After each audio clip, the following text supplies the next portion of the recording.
Hi, folks, and welcome back. This is Mr. Kleesner, and this is a continuation of the first video, 9 Rules of Comma Usage. In the first video, we covered comma rules 1 through 4, and this is a continuation. So we're looking at comma rule number 5. All right. So in order for us to get full credit for this, we're going to be writing down the words in the box, which is the comma rule for 5, 6, 7, 8, and 9. And there's usually a little explanation below the 3 bullet points in this case.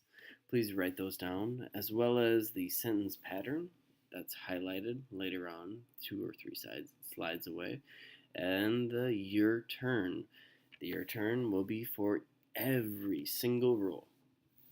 So, comma rule number 5. We use a comma to separate a quotation from the rest of a sentence. Now, writers must use a comma to introduce or even interrupt a quote. And you should do this with a subject and a verb, such as a person and an action. So, he whispered, John yelled, Samantha said, something like that. This will tell the reader who is being quoted and how the quote is being communicated. If an introduction is before the quote, then we place a comma in front of the quotation marks, usually separated by a space. If the introduction or the interruption comes after the quote, we put a comma inside the quotation marks, usually. There are a few examples below. So one example before the quote would be Penna wrote, comma, I saw a nene.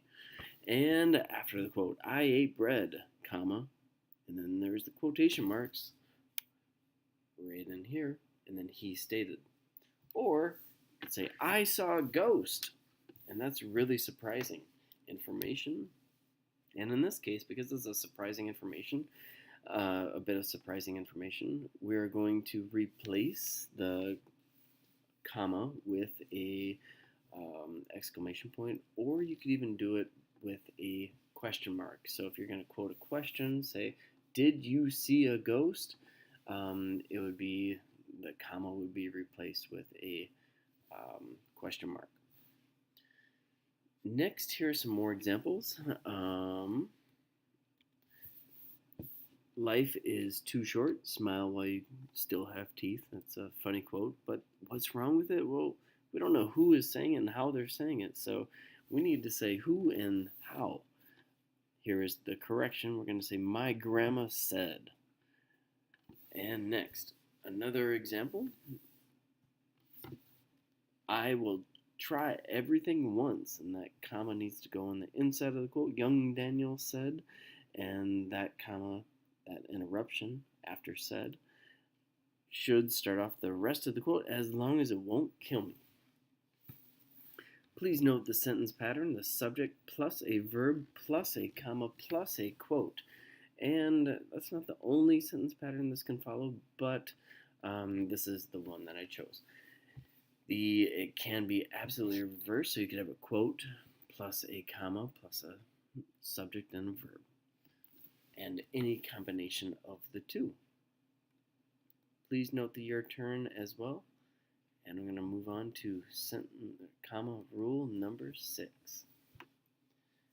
Comma rule number 6, we use a comma to separate an introductory element from the rest of the sentence. So that means that there's something that begins or introduces, and then you have the rest of a sentence. So we use a comma to separate the first word when addressing someone or answering a question. So it said, hey, how are you doing today? Well, I am blah blah blah. So it goes on after that. Or if you're addressing someone, hi, how are you doing today?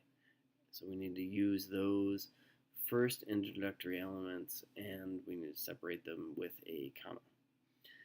Also, if you're leading with an adverb, we use a comma afterward as well. An adverb describes a verb and often ends in ly. Some examples are finally, sadly, and then there's some others. Of course, English is not always consistent, but there are some adverbs that don't end in ly, first and however, or just a limited amount of examples. So, go on to some more. So, incorrect examples. Honestly, I would eat that chicken raw right now. It's disgusting. But we're being honest, and so honestly, ending in ly, is an adverb. So we need to separate that from the rest of the sentence. The rest of the sentence is I would eat. And then the next example is no, I did not steal it. And so no is like it has an exclamation point behind it to show emphasis. And stealing is maybe something that is dramatic that would require an exclamation point. And so that is an incomplete sentence. We do not have a subject or verb here, and so we need to not use an exclamation point. We need to use a comma.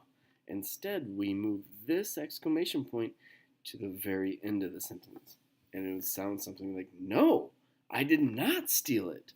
So the whole sentence deserves an exclamation point. All right, go ahead and read the last example for yourself, and we'll go on to the sentence pattern. The sentence pattern is an introductory phrase, comma, subject, verb, and object. So it's like you're answering a question or kind of stating how something is, or maybe I don't know, just like saying how, when, where. You're prefacing the context of the situation that you're kind of responding to. Okay? Please note the sentence pattern as well as the your turn. Let's go on to comma rule number 7. Now this comma rule is a little bit more challenging, and we may need a little bit more practice, but I've kind of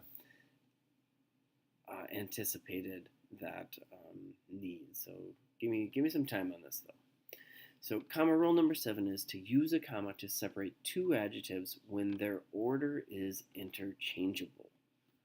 Okay, an adjective, as we talked about earlier in the very first or second slide, is a word that describes a noun. Okay, like red car. Red is the adjective, car is the noun. Okay, so now when those two adjectives are interchangeable, sounds a little weird. So let's read the description, which you need to note as well. When multiple adjectives describe a noun, they may need to be separated by commas. Okay, so here's how we figure it out. We got clue 1 and clue 2. We use a comma when you can switch the order of the adjectives. If it sounds natural, the adjectives are coordinate. That was also a vocab word. They need a comma. Clue number 2. Use a comma when you can put it and between the adjectives. If it still makes sense, you need a comma. Okay. So for example, Nakashima is smart, comma, mischievous teacher is a smart, mischievous teacher. Okay, so here we have a comma that's separating the two because we can switch the order. Nakashima is a mischievous smart teacher. It sounds natural. And if we can put the word and in between, he is a smart and mischievous teacher. It still makes sense. We're good. But what about another example? The second one. I heard a noisy police car. If I put the word, if I switch the order, I heard a police noisy car, sounds unnatural. If I put the word and in between it, I heard a noisy and police car, it sounds odd. It doesn't make sense. So we don't need a comma when we can't put an and we can't switch the order of the adjectives. Here the adjectives are noisy and police, which are both describing the type of car. There are several examples. I'll go over 2. Your savvy English teacher got it correct. Okay. Can we switch the word savvy and English teacher? Your English savvy teacher? No, we're not learning savvy. Your savvy and English teacher? No, we're still not learning English and savvy. It's just one of the things. So since we cannot switch these adjectives, we don't need a comma. I found a short purple pencil. Okay, sounds like we could switch these two. I found a purple short pencil. Sounds okay. I found a purple and short pencil. Sounds okay also. Since those two sound okay, we need to put a comma in there. Okay. Here is the sentence pattern. Please note, a coordinate adjective plus a coordinate adjective. A coordinate adjective plus a comma plus a coordinate adjective. So now, below in the Your Turn section, please put a comma between the adjectives if it needs it. If it does not, please put an X between the two adjectives. So for example, number 1, the two adjectives are big and beautiful. They are both describing bride. Decide whether you need those adjectives are coordinate. If they are equal, then you can put a comma there. If they are not equal, if they are not coordinate, then put an X here. Good luck. Comma rule number 8. Oh, it's such a nice break from that one. It's so much easier, and you mostly know this one. Use a comma to separate the name of a city from a state or country or state. Now, for example, I live in Chapel Hill, North Carolina. Chapel Hill is a 2-word city, and North Carolina is one of those weird 2-word states. In this case, we need to separate Chapel Hill and North Carolina because they are a city and state. Please note the Your Turn and put a comma between the city and state or the city and country. Comma rule number 9. We use a comma to separate the elements in a full date. So, for example, a full date would also include a weekday and a month. So, Thursday, January, blank. Thursday is the weekday, month, January. So, we want to separate those with a comma. And you want to separate, so those are the 2 words in the date. You also want to separate the numbers in a date. So January 18th, 2019. You want to separate 18 and 2019 with a comma. We also separate a combination of any of those elements from the rest of a sentence with a comma. This is a little bit of a weird comma. I don't altogether understand or agree with this comma, and I think it might eventually be phased out, but for now, this is the way. We use a comma, I'll explain that just below. We use a comma to separate the numbers and date. We also use a comma to separate the weekday and spelled out months. Also, we separate the combination of those elements from the rest of the sentence with a comma.